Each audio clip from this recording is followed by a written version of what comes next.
Gracias por venir. Yo estoy muy emocionada de hacer esta pequeña presentación y esta charla eh, con esta gran autora mexicana, a quien admiro muchísimo. Amiga, gracias por estar acá. Es un honor que hablemos sobre este libro que ha significado mucho para mí y que creo que tiene el poder de hacernos pensar sobre un montón de cosas. Es un hermoso ensayo autobiográfico que explora dos cosas a mi punto de ver. Por un lado es el duelo y por otro lado es la compleja relación con el padre, con tu padre, que además era un promotor cultural muy importante y un escritor muy conocido en México. Este libro comienza de una manera muy poderosa y muy bonita con la escena de tu padre con un libro en el pecho al momento de la muerte, y hablas de muchas cosas, pero vos comenzás el libro hablando de libros y de herencias de libros y del significado de las bibliotecas personales, y creo que comenzás a tejer este puente entre tu padre y tú, entre el duelo a través de esos libros.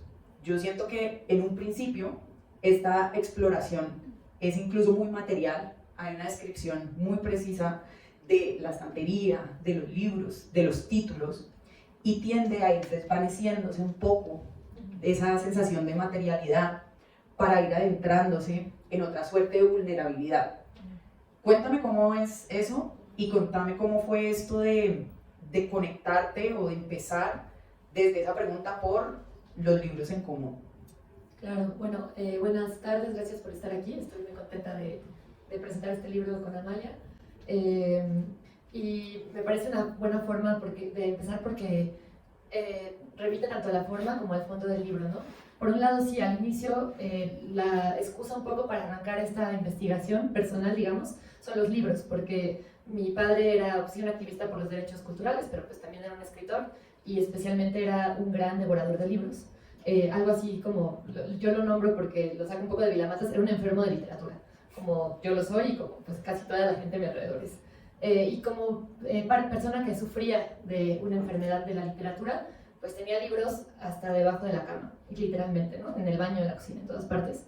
Y una de las cosas que me pasó cuando él murió es que pues no estaba planeado que muriera, que casi nunca está planeada una muerte, y de pronto pues teníamos mi hermano y yo que disponer de sus posesiones, algo que le pasa a la gente cuando alguien muere, y no teníamos tiempo porque su departamento era rentado, y entonces teníamos que ir a sacarlo todo a una velocidad impresionante. A mi hermano es programador, no le interesan tanto los libros, de hecho casi no le interesan.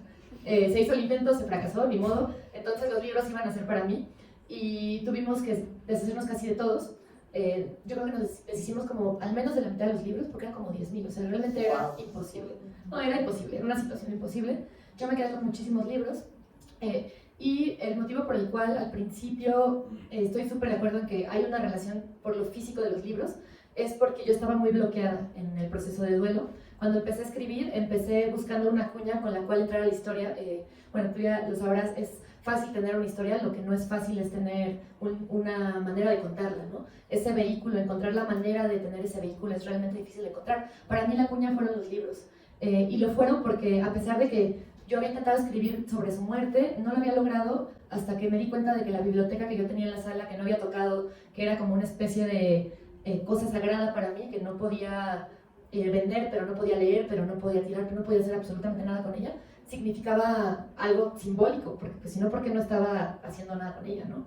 Y lo que me acabó por suceder es que un día me di cuenta de la manera más estúpida, esto lo cuento siempre porque de verdad es como estas cosas en las que dices como, ay, si no pasan estupideces no me doy cuenta de las cosas.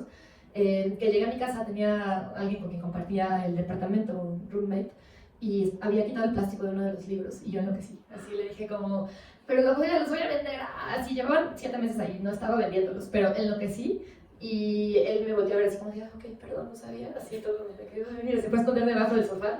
Hizo bien, enloqueciste con justa causa. Ajá, exacto, sí. Y entonces ahí me di cuenta que pues era muy simbólico para mí, ¿no? Y empecé a escribir este libro pensando que primero que fueron libros de ensayos un poco más racionales, un poco más temáticos por capítulo y demás, pero obviamente cuando me acerqué a la escritura me di cuenta de dos cosas. Una, que estaba súper bloqueada y que hablar de los libros era más fácil que hablar de los sentimientos, y que como parte de un proceso de reconocimiento de un duelo me era importante mantener eso dentro del libro, que se notara primero cierta frialdad y que luego poco a poco, conforme se iban bajando y asentando las emociones, hubiera la posibilidad de entrar por ese camino que iba trazando. Y además, pues después, ya que empecé a agarrar como el ruedo de la historia, ya no necesitaba asirme tanto como si me estuviera agarrando un salvavidas, ¿no?, a los libros, sino que podía pues hacerlo como un poco menos, hacerlo más orgánico, ¿no? Porque lo que me pasó es que los libros están ahí. Este es un libro sobre libros, aparte de ser un libro sobre duelo, pero empezaron a hacer como una cosa juguetona y divertida la que se podía hacer con estos libros. Total, me encanta lo que acabas de decir porque estoy completamente de acuerdo, y es que este es un libro sobre libros, este es un libro sobre duelos, este es un libro sobre el padre, este es un libro sobre cómo contar o cómo escribir, cómo sentir, qué sentir. Yo creo que cuestionas ahí muchísimas cosas muy interesantes, y obviamente una de las cosas que pasan cuando uno comienza a sentir, que además es bellísimo ese transcurso del texto donde uno te va sintiendo más blandita y uno como que se va conectando con otras cosas, es muy muy poderoso. Uno de mis momentos favoritos es cuando entras a, bueno, yo estoy haciendo esto desde un duelo, tú comienzas el libro diciendo que tu papá te dejó un enigma y que necesitas resolverlo, y vas planteando diferentes cosas y llegas al momento de cómo me relaciono yo con mi padre con toda la información que tengo. O sea, cómo cómo narro la vida de mi padre, porque este también es una biografía de una manera u otra de él, mirando a mi papá desde el ojo crítico del feminismo, de toda la información que tenemos ahorita, y pues es duro, ¿no? O sea, creo que hoy en día nosotros crecimos de pronto con nuestros papás haciendo por ahí un chiste machista, o yo siempre digo que mi papá vive diciendo que me peine, y yo soy como, señores, que tengo el pelo crespo, pero él en verdad está ejerciendo violencia estética. ¿Cómo fue esto? ¿Cómo fue hacerte esta pregunta y revisar a tu papá a través de esta mirada? Sí, yo creo que tuve que encontrar varios hilos que no tenía del todo claros, ¿no?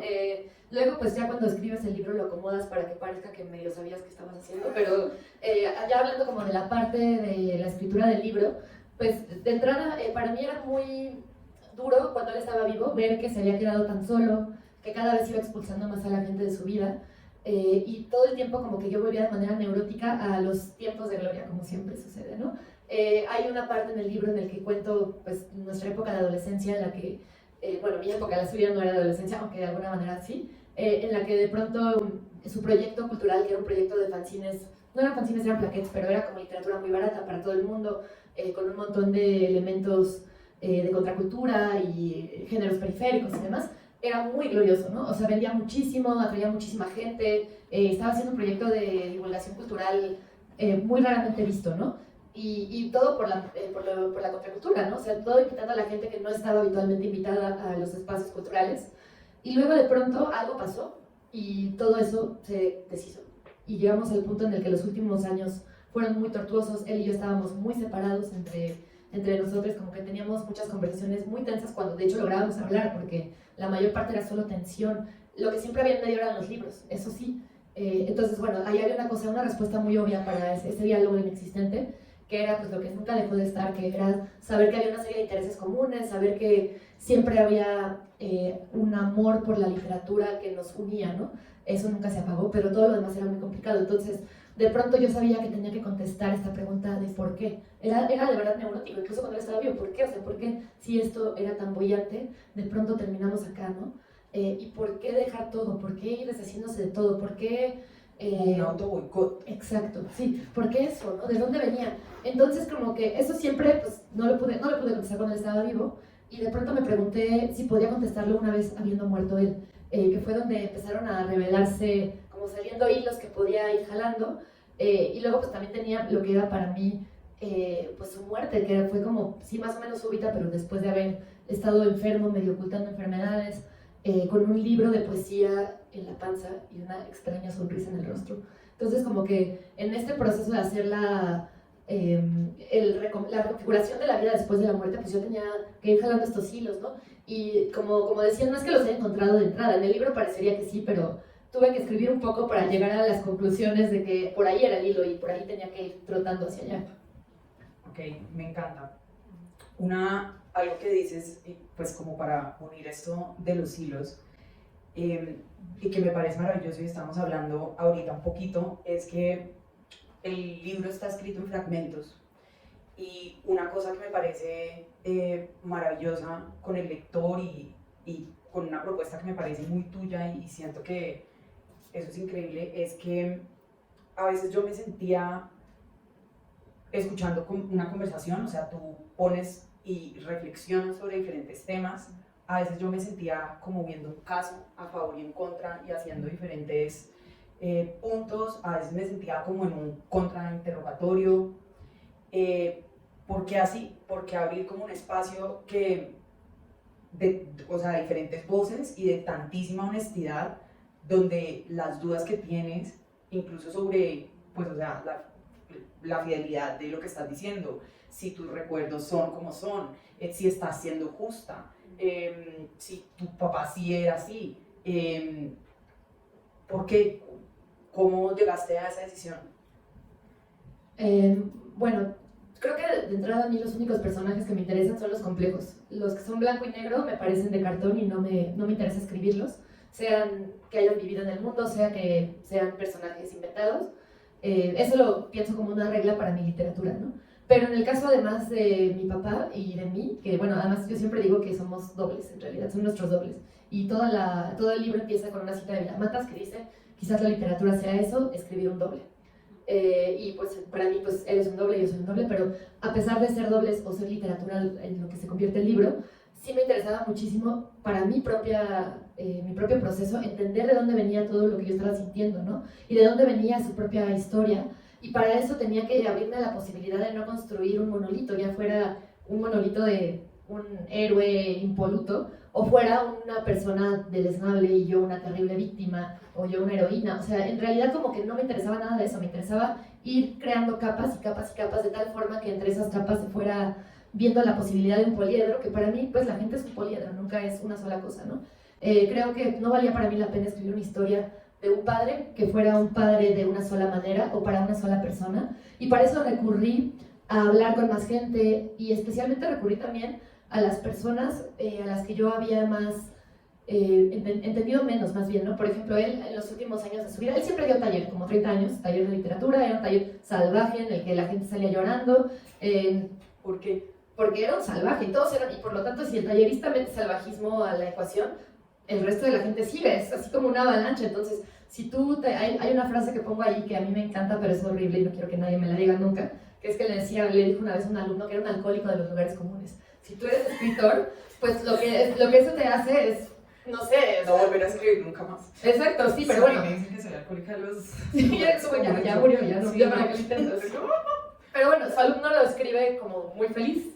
O sea, eso lo saqué de un texto que escribió él, así de, ay, qué maravilloso en mi taller. Entonces, bueno, hay gente que aprende de maneras diferentes a las mías, a las que yo no quiero que me digan eso. Yo tampoco quiero que me digan Sí, eso. no. Sí, pero también en el libro cuento que había señoras que inocentemente querían ir en su jubilación a esos apacibles años a escribir al taller y pues salían así de asustadísimas, ¿no? Así de quién es este señor que se la pasa leyendo literatura erótica y encima no está haciendo como nada sutil ni buena onda, ni, en fin, o sea, como que había muchas cosas que decía al respecto, pero bueno, al final de su vida decidió que su taller solo iba a ser para mujeres. Nunca había sido así, yo había conocido a muchos de sus alumnos, de hecho, algunos de sus alumnos son fuentes importantes de este libro, y de pronto un año me pasa un cartel así de solo para mujeres, y yo, ¿pero por qué? O sea, ¿cómo te atreves, no? Y bueno, pues yo viví por muchos años súper tensa esa situación de por cuáles son... Una vez le pregunté, le dije, ¿cómo que solo para mujeres? Y él me dijo, es que en todos los años que llevo dando taller, casi ninguna mujer va y quiero abrir un espacio solo para ellas, ¿no? Así como, arriba la equidad de género. Y yo en mi casa estaba preocupada todos los días, así llorando.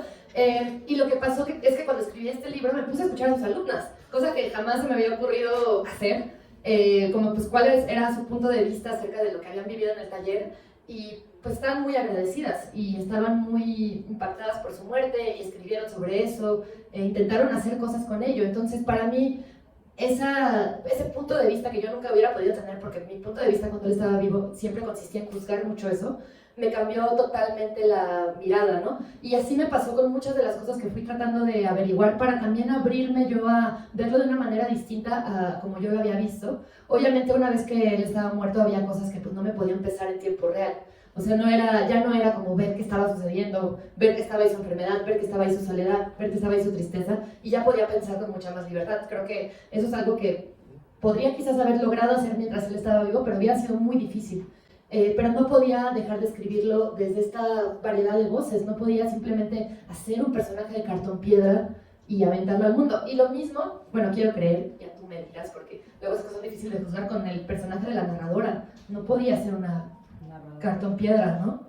No, y estoy completamente de acuerdo contigo y es bellísimo lo que haces y entre las muchas cosas que ya he dicho, que cuestionas, y hay un momento que me parece increíble donde dices, incluso escribiendo este libro, me encuentro con muchas cosas muy patriarcales.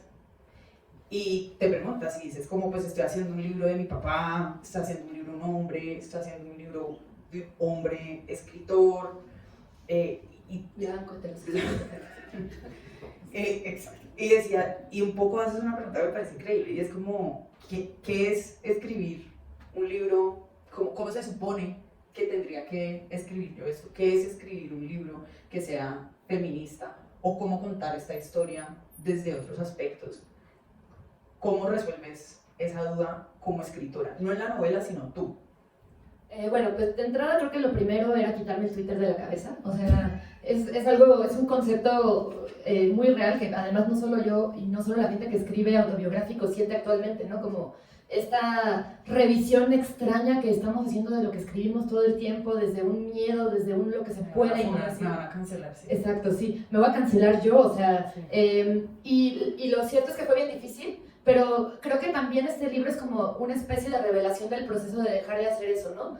Y de leer las cosas también desde su contexto, no nada más desde el mundo ideal de lo que quisiéramos que fuera, desde esa como especie de utopía de perfección que de pronto siento que de entrada nadie sabe ni qué es la perfección, pero que se aspira un poco dentro de estos discursos, ¿no? Que está bien aspirar a cambiar las cosas para bien, pero no creo que sea desde la desmovilización por una moralidad imposible, ¿no? Entonces, para hacer esto, creo que sí fue como una cosa de también ponerlo por escrito, no solamente de pensarlo. Lo bueno de los géneros híbridos es que pues, puedes narrar una historia al mismo tiempo que reflexionas, no tienes que cortar la reflexión para entrar a la narración, puedes hacer que dialoguen y que la misma narración sea parte de la reflexión. A mí me encantan los libros híbridos por eso. Y una de las... Es que son lo máximo, ¿no? Por eso, porque como que puedes ir de un lado a otro. Y una de las cosas que me pasó fue que estaba viendo cómo, por un lado, el feminismo para mí no es una identidad, es una herramienta de análisis como muchas otras, y que podía también como empezar a pensar desde afuera del feminismo más cuadrado que yo había estado usando los años anteriores. O sea, este libro me ayudó a mí también para ver cómo lo aplicaba en un caso real, que era mi relación con mi padre, y las cosas que de él me dolían más, ¿no? Por ejemplo, entender cuál era su historia, en qué época creció, qué le dijeron a él, de dónde venían también sus propias heridas, no solamente las mías. Ver desde... Hay una frase que a mí me gusta muchísimo en el libro que saco de Alexis o el Tratado del Inútil Combate de Marguerite Yourcenar, ¿no? Que es el dolor en sí misma y el tiempo da perspectiva, y era un ejercicio de perspectiva también. No sé, al final creo que son preguntas, esta de, por ejemplo, de si este libro es patriarcal, si escribo literatura patriarcal, si todo el libro lo es. Creo que son preguntas que está bien hacerse, pero que no se necesitan contestar, que se puede seguir la vida y el mundo y seguir sin trabarnos por eso, ¿no? Porque si no es una piedra nada más ahí. Completamente de acuerdo. Y una cosa que haces muy bonito y que ya después de que haga este pequeño inciso y una pregunta, quiero ir a otra que me parece muy importante, pero es muy bonito los múltiples niveles y los múltiples registros que tiene el libro y la manera tan bella y genial en la que se conectan. Entonces, mientras la narradora está haciéndose estas preguntas, después también hay diferentes matices en tu papá, en el personaje, que se van conectando. Entonces, por ejemplo, claro, hablas de tu papá, de la época en la que nació, de su historia de vida un poco, y hablas de tu familia, hablas de tu abuela. Hay un momento que a mí me pareció increíble, y es que tu abuela estudió filosofía y letras, la mamá de tu mamá y cuentas cómo en casa, como es un libro que habla todo el tiempo de libros, es un libro sobre libros, en la casa de tu abuela recuerdas que había una colección de Simone de Beauvoir y que me fascina, ahorita vamos a eso, pero que coges El segundo sexo, intentas leerlo y después decimos qué pasa cuando, porque me pasó lo mismo.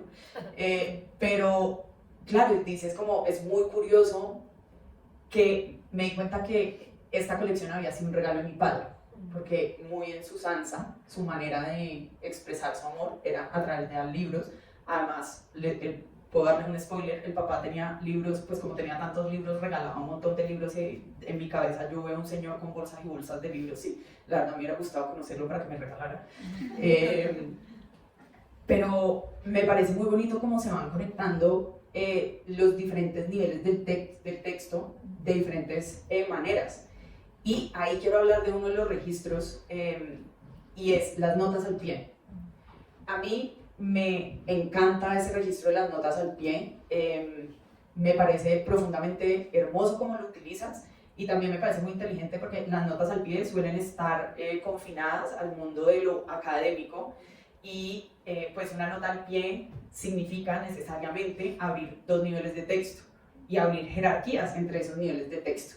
Yo quiero leerles un poquito las notas al pie o las aclaraciones y jerarquías que abre Aura, que son hermosísimas. Entonces, por ejemplo, ella en la página 99 dice qué son los sentimientos, y les voy a leer. Sentimientos. A veces, pequeños insectos arrebolados cuya única función es comerte el pecho por dentro. Otras, obsidianas que refractan la luz. En la página 138 nos da la definición de la frase nada que hacer. Nada que hacer, un concepto que se muere en la adultez, momento a partir del cual siempre hay algo que se puede estar haciendo, aunque también se puede no estar haciendo y como resultado ningún momento es realmente de ocio.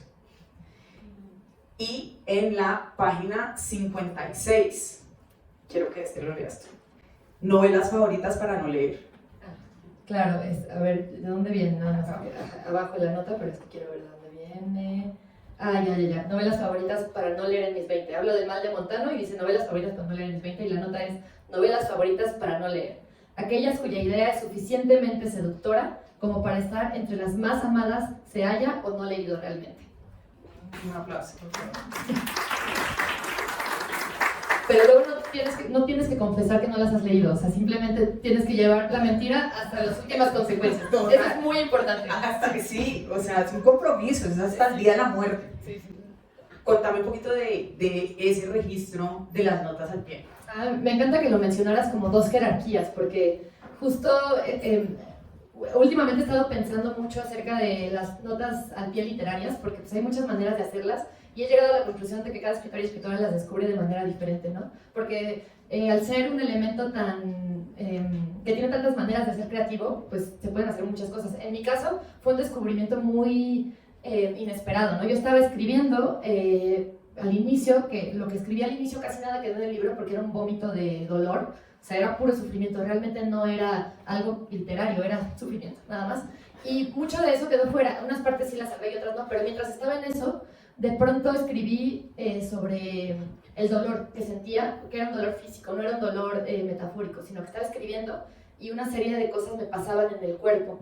Y decidí ponerlo ahí como una nota al pie de página, porque cuando lo releí me di cuenta que interfería con la narración. Lo puse ahí en lo que se me ocurría que hacer y dije, creo que esto puede funcionar para otros momentos donde hay partes que no sé muy bien cómo poner en el texto, y de pronto se volvió un juego divertidísimo. O sea, ya a partir de ahí se me ocurrieron un montón de notas. Hay una que me reveló que también podía hacer chistes, ¿no? Por ejemplo, hay una nota que es la única que me sé de memoria, no me las sé las demás, pero es así porque es muy breve, que dice hablo de las cosmicómicas en el primer capítulo de Italo Calvino, y de pronto dice como el libro que más he prestado, y tiene una nota al pie que dice prestar un libro, quizás la mejor manera de hacer un regalo. Y ya conozco varias personas que me dicen que la imprimieron y la pusieron arriba de su biblioteca para acordarse de ya no prestar libros porque es un error. Sí.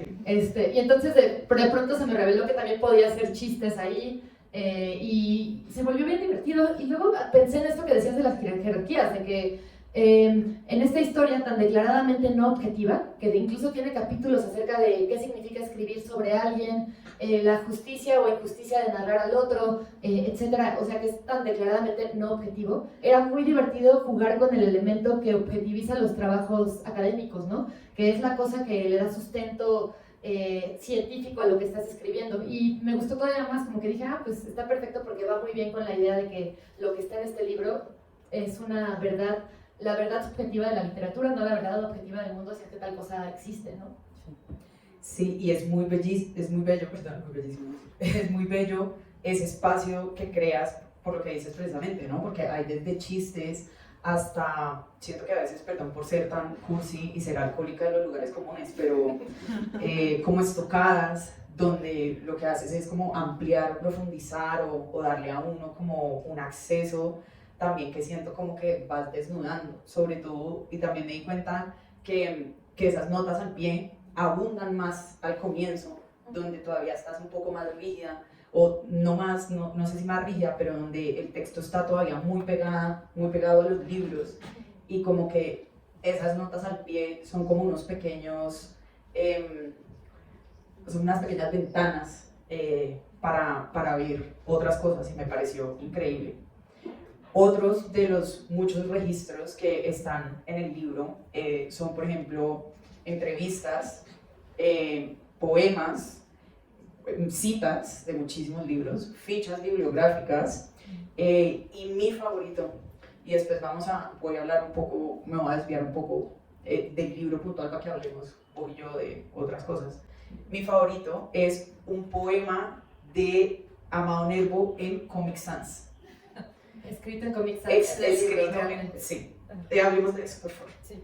Bueno, esa fue una idea de las diseñadoras de Sexto Piso, porque lo que yo estoy contando en ese fragmento es que las publicaciones que hacía mi papá eran extremadamente anómalas, digamos. No era como el típico libro, sino que era una locura que incluía en la portada vampiras desnudas con alas de murciélago, y eran collage. Antes de que fuera popular, él ya se había adelantado a la era del collage. ¿Qué signo era tu papá? ¿Cómo? ¿Qué signo era tu papá? No sé decirte, pero nació en septiembre, 2 de septiembre. Tú dime qué signo era. Virgo, ok, Virgo. ¿Nos sirve esa información para algo? Sí. ¿Sí nos sirve? Sí, Ok, bueno. Aparentemente hacía collage de vampiras encueradas porque era Virgo, según esta conversación. Y entonces como que tenía eso, pero también tenía como, en algún momento tuvo mucha experimentación con las tipografías, tenía muy mal gusto para las tipografías, entonces Comic Sans era algo que le llegaba al corazón, yo creo. Entonces hay pues sí, poemas de Amado Nervo en Comic Sans, en alguna plaqueta de Amado Nervo, que además es muy lindo porque él lo que hacía era, así como estas publicaciones muy baratas que se podían comprar con prácticamente nada de dinero, o sea, cualquiera podía comprarlos y quien no podía comprarlas se los regalaba, porque sí, él lo que hacía era derechos culturales. Él lo decía, si es derechos culturales, la lectura es un derecho cultural, y por lo tanto era como una especie de cruzada por los derechos culturales de la gente. Entonces hacía estas plaquettes que a mí me daban mucha pena. Yo las veía y decía, pero ¿es necesario que haya tanto desnudo femenino? O sea, ¿de verdad es necesario en el mundo? Y la respuesta de él era, por supuesto. Ni siquiera hay que pensarlo, ¿no? Entonces como que lo que usaba era primero pues muchas obras de arte prerrafaelistas y así, pero las intervenía y les decía, o sea, tenías a Cupido y Psique, les ponía unas alas de murciélaga que quién sabe dónde sacaba, y le ponía atrás unos planetas ahí raros, ahí como... Era muy inspirado en el pulp, o sea, a él le gustaba mucho el pulp porque escribía ciencia ficción y como era de géneros periféricos en general lo que publicaba, pues venía bien esa estética. Y yo a la fecha, pues he visto, ahora que las veo todas juntas, digo, él sí creó una estética que además fue cambiando con el tiempo y fue cambiando con sus propios cambios, ¿no? Entonces había excentricidades de ese tipo. Y ya nada más para nombrar la última, que es una de las que sí hablo en el libro, que a mí me gusta mucho a la fecha, es que en algún momento cuando los celulares empezaron a popularizarse, ¿se dicen celulares aquí? Sí, igual. Sí. ¿Ustedes también dicen? Sí, celular, no, bien.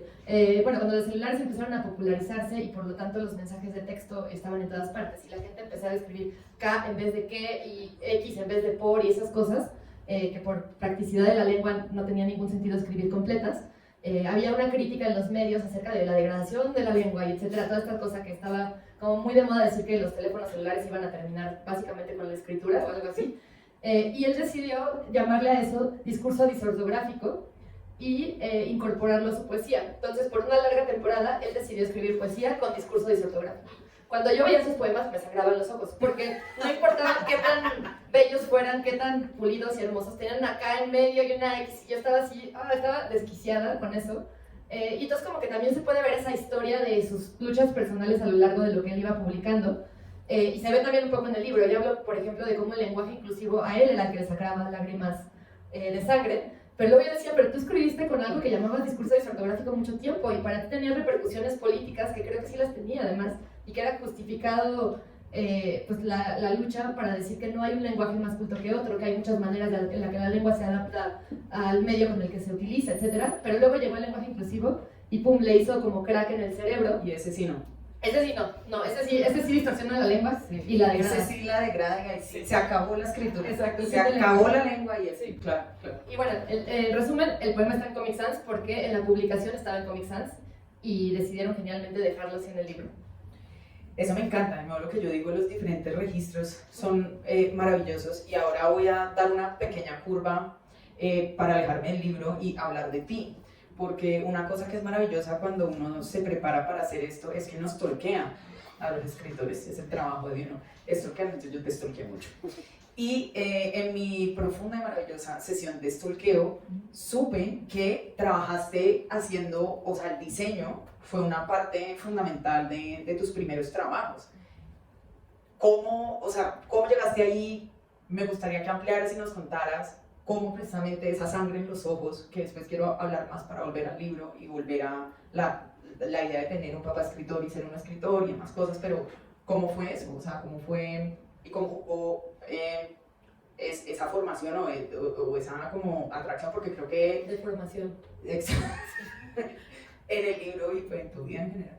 Sí, pues yo quería ser diseñadora y artista plástica, gráfica, y tenía todo el sentido, porque pues a mí siempre me gustó mucho diseñar, me gustaba mucho hacer cosas con las manos. Luego, además, resultó que cuando era adolescente se empezaron a hacer páginas web personales. MySpace. No, páginas reales, que programabas con HTML y cosas así, o sea, también no grabéis, también. Eso vino después, en realidad. Primero fue como las páginas personales de Geocities, cosas así. Eso. Ellos, hay algunos que nacieron antes de ayer, amiga, yo no. No. Sí. Después les explicamos, Google. Exacto, no Google, mejor, pero pueden seguir sus vidas si no lo conocen. Pero bueno, pues en algún momento a mi papá le tocó empezar a diseñar con compañeros escritores, amigos escritores suyos, sus primeras páginas personales. Y yo lo vi en mi sala suceder en tiempo real. Además, como ellos escribían cyberpunk y cosas así, pues venía muy a cuento empezar a ver cómo podían usar la tecnología para expandir sus obras, lo cual a mí me parece muy interesante, ¿no? Que sí tenía como ellos llegaron ahí por la ciencia ficción, o sea, se montaron en ese barco yo creo que mucho antes que mucha gente, porque la ciencia ficción les decía que era como el camino correcto para ampliar la literatura. Y entonces hicieron páginas web en mi sala y yo empecé a hacer desde muy niña, pues tenía como 10 años cuando hice la primera, y me gustó muchísimo la experiencia. Y luego pues practiqué mucho, aprendí a usar los programas de diseño, aprendí un poco a programar. Mi camino iba hacia allá, en realidad. Esto fue un error en la Matrix, no sé en qué momento me desvié hacia los libros y qué bueno, pero no era el plan. Y entonces de pronto, pues por muchos años, casi 6, 7 años, desde los 16 hasta los 20 y pocos, trabajé en una revista por internet para quinceañeras, en la cual, que además la hice con un amigo, y yo la diseñé, yo la programé, y además escribíamos entre los dos los artículos que implicaba escribir desde chismes hasta horóscopos. Escribía horóscopos, amigos, no me juzguen, me los inventaba todos. Y a lo largo de los años he descubierto que muchos horoscopistas hacen lo mismo. Hay unos poetas que creo que te van a gustar mucho, que exploran la escritura de horóscopo como un espacio de creación literaria, que en últimas es lo que creo que ha sido a través de años y años. Todos se inventan todo ¿Cómo se eso. llama? Muy bien, sí. La página se llama Astropoets. Ah, me encanta. Súper bonito. Me encanta. Bueno, yo hacía astropoesía antes de que fuera una Mira, cosa. tú eres la precursora. La precursora, yo la inventé. Y bueno, escribía como mis horóscopos, mis chismes, cuando no había chismes me los inventaba, o sea, mal, amigos, ¿no? Y entonces, pues también ahí diseñaba, me gustaba mucho y en la universidad pues yo quería entrar a estudiar diseño y estudiar artes plásticas, o sea, realmente iba para allá. Pero pues luego sucedió que me topé con un examen de admisión que incluía matemáticas Claro. Y sucedieron todas las cosas indeseables de los exámenes de admisión, que es que descubrí que tenías que saber algo más que escribir oraciones bonitas para entrar a una universidad y reprobé. Reprobé mi examen de admisión a diseño y entonces dije, bueno, pues en la UNAM tengo pase directo, voy a estudiar letras. Y ahí terminamos acá. Pero lo que sí he conservado en todos los libros que he escrito es que me encanta la parte gráfica y me gusta mucho jugar con los elementos gráficos en la página, ¿no? O sea, me gusta desde cómo acomodas las letras hasta introducir imágenes o introducir, pues, sacar el texto de lo plano y empezar a hacer como cosas que me llamen a mí desde lo sensible. Y eso lo he hecho de diferentes maneras y para mí es como de estas cosas que me fascina de escribir, que es un gran espacio de libertad. Me encanta. 10 de 10, excelente servicio. Bueno, para que sigamos hablando, una cosa que voy a hacer un pequeño spoiler y es el personaje del libro, o el padre de Aura, se llamaba Juan Manuel, pero tenía un nombre artístico, se puede decir, que era H. Pascal. Y me parece muy interesante, no me imagino cómo puede ser, primero que nos cuentes cómo es esa idea de ser escritor teniendo un padre, ser escritor teniendo un padre escritor, y segundo, cómo se acentúa esa, yo siento que el libro es un poco como una revelación, ¿no? Puedo usar esta frase porque es de mi comunidad, y es casi una salida del closet. Claro, porque supongo que la gente no hacía la asociación, pues porque nadie lo conocía como Juan Manuel García Junco. ¿Cómo fue eso? Pues fue muy divertido ver cómo la gente se enteraba de que él era mi papá, y hubiera sido más divertido si no hubiera muerto en el proceso para que eso pasara, pero lo cierto es que nadie lo conocía como Juan Manuel, todos lo conocían como H. Pascal, nadie lo asociaba conmigo, lo cual a mí me venía bastante bien porque pues yo estaba empezando a escribir y no sabía si quería que me asociaran con este personaje excéntrico de las vampiras encueradas, volviendo al tema. Ahora ya me enorgullece mucho, pero en ese momento para mí era complicado y sucedió tal cual como que con este libro, o sea, ya hablando como del recorrido real del libro que tiene en México, tiene un año de haberse publicado, que mucha gente se dio cuenta de esta asociación, ¿no? Pero antes de eso, pues yo realmente conocía a poca gente de su medio.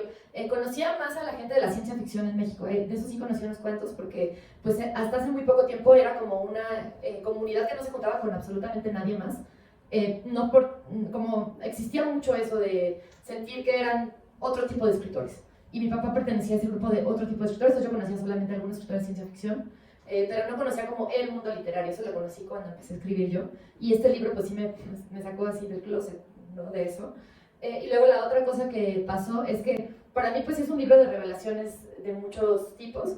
Y sí tenía mucho interés en entender cómo iba a haber esa tensión entre el hombre, lo público y el hombre, lo privado, y cómo iba a entender como su gran herencia hacia mí, que era la literatura, en todos los sentidos, tanto en el sentido de sentir que la literatura es la mejor manera de vivir la vida, no sé si es la mejor ahora, pero bueno, es la manera que tengo de vivir la vida, pero también la literatura como una herencia tanto de la escritura como de la precariedad, que eso es otra cosa de la que hablo mucho en el libro, que no solamente heredas escritura, sino heredas también pues todos los pesares que incluyen la escritura, ¿no? O sea, él nunca tenía dinero, el dinero que tenía lo usaba para su proyecto cultural, era como una lucha de él contra el mundo injusto y por lo tanto pues en su familia era muy complicado porque mi mamá tenía que sostener todo el barco en lo económico porque él tenía que sostener su barco literario, ¿no? Entonces todo eso como que estaba en un mismo nivel de investigación para mí, la herencia de la literatura, pero desde algo mucho más realista, no solamente desde, qué belleza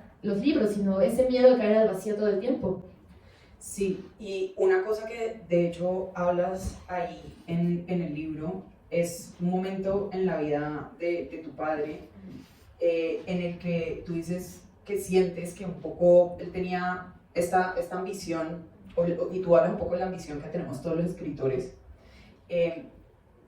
cuando él publica su libro y digamos como que el establishment, y hablas ahí de Vila Matas y bueno, y demás cosas que me parecen muy chéveres, de un canon, de cómo un canon llega a ser canon, y dices, claro, mi papá yo creo que en últimas lo que hizo fue, pues estos manes no me van a abrir la puerta, que coma mierda, yo me voy a dedicar a hacer lo mío, que era quedarse un poco como en lo que tú dijiste, apoyando siempre géneros periféricos y haciendo esta gestión cultural que, spoiler, por ejemplo, hacía conciertos en el Zócalo de metal, o sea, era Cortázar, pero en metal. O sea, wow. Sí. O sea, yo quiero haber ido a eso. No quería. O sea, sí por la experiencia, sí por la experiencia. Sí. Exacto. Muy interesante también, pues eso, esta persona que se pone como al margen de este establishment. Y quiero preguntarte, porque lo hemos hablado mucho, y qué bonito que dices tú como esta herencia, ¿cómo es para vos ahorita, pues, publicar, entrar, lidiar con todas las caras que, pues, los que somos escritores sabemos que es como meterse en el mundo? Yo creo que es muy raro como yo nací entre el mundo literario y al mismo tiempo no, porque la experiencia que he tenido como escritora es súper diferente a lo que yo vi por medio de mi papá, justo porque él tenía esta vocación de contracultura.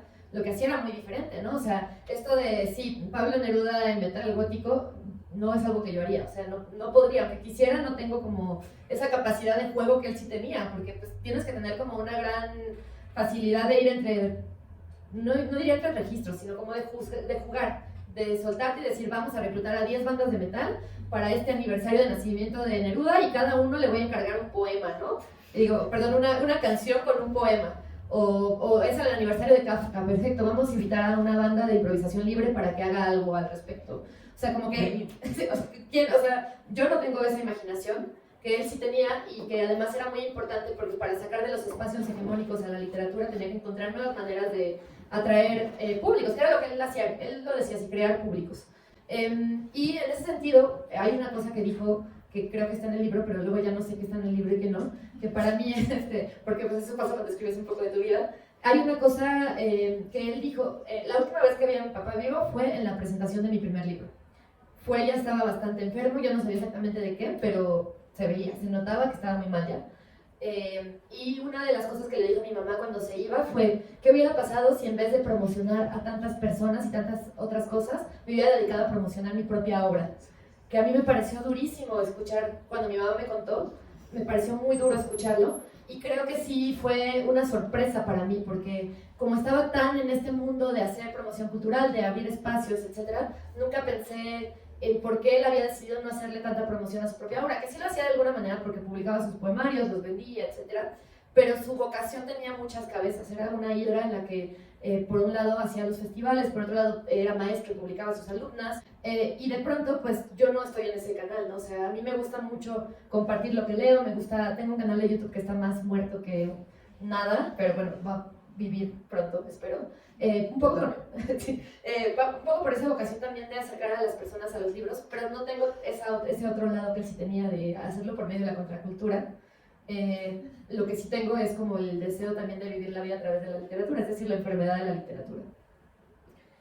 Y para finalizar y dar paso a que ustedes hagan preguntas, como ya he dicho antes, yo creo que el libro es un camino y hacia el final, pues cuando comienzas a abordar un poco más también, como digamos, la tristeza de tu papá, diferentes circunstancias, a mí me parece que el libro es muy bonito porque el libro es una exploración de un personaje, es un reconocimiento de una relación conflictiva, pero para mí sobre todo el libro es un duelo. Y que ese duelo se esté manifestando ahí en el libro se siente casi como un rito. ¿Cómo fue esto? ¿Tengo esa sensación correcta? ¿Cómo sucedió? Sí, la tienes, es correcta y es correcta en dos sentidos, ¿no? Por un lado, cuando escribía sí experimenté este cambio, tanto emocional como de tener mejor mi lugar en el mundo ahora que ya no tenía un padre, ¿no? Que eso fue fruto mucho de la escritura, porque la escritura me confrontó con la realidad y con la realidad de también hacerme la pregunta de quién quería ser o cómo quería vivir mi propia historia, cómo quería contármela a mí misma. Hay un capítulo que parte de la película Idea de no volver a verte de Rosa Montero, en el que se habla mucho de eso, de cómo creamos nuestras propias narraciones de vida Obviamente, pues no pueden ser tan de Lulu y que estén totalmente tiradas de la realidad, ¿no? Pero sí creo que había algo que necesitaba narrarme de nuevo, que necesitaba narrarme esa relación, necesitaba narrarme también cómo quería ser ahora. Y este libro fue el camino para hacerlo. Eso en lo personal, que sí me pasó, fue muy transformativo escribirlo. Y luego, por otro lado, hablando del resultado literario, sí tenía yo la pretensión y espero haberlo conseguido de que este libro trascendiera mi propio proceso. Y sí lo trabajé mucho en ese sentido de que tuviera un arco el personaje, la narradora tuviera un arco a lo largo del proceso en el que empieza en un lugar y termina en otro. Eso fue algo que pude hacer solamente cuando ya lo había escrito por completo y lo había dejado reposar muchos meses. Y me puse un poco a ordenarlo de tal forma que el arco fuera un arco también un poco más novelado, porque sí es un ensayo, pero también tiene recursos de novela para la construcción del arco. De esa forma, pues como que podía ser como el libro literario que yo quería hacer y que quería que si era un libro sobre mi padre tuviera un cuidado en eso también. Y al mismo tiempo me quedé con el gran beneficio de haber vivido ese proceso mediante el rito de la escritura, que al final en los últimos capítulos se habla mucho de eso, ¿no? Del ritmo, cuando tecleas, del hecho de hacer como un álbum pesar singular, que también en el rito católico tiene mucho peso para la reconsideración, ¿no?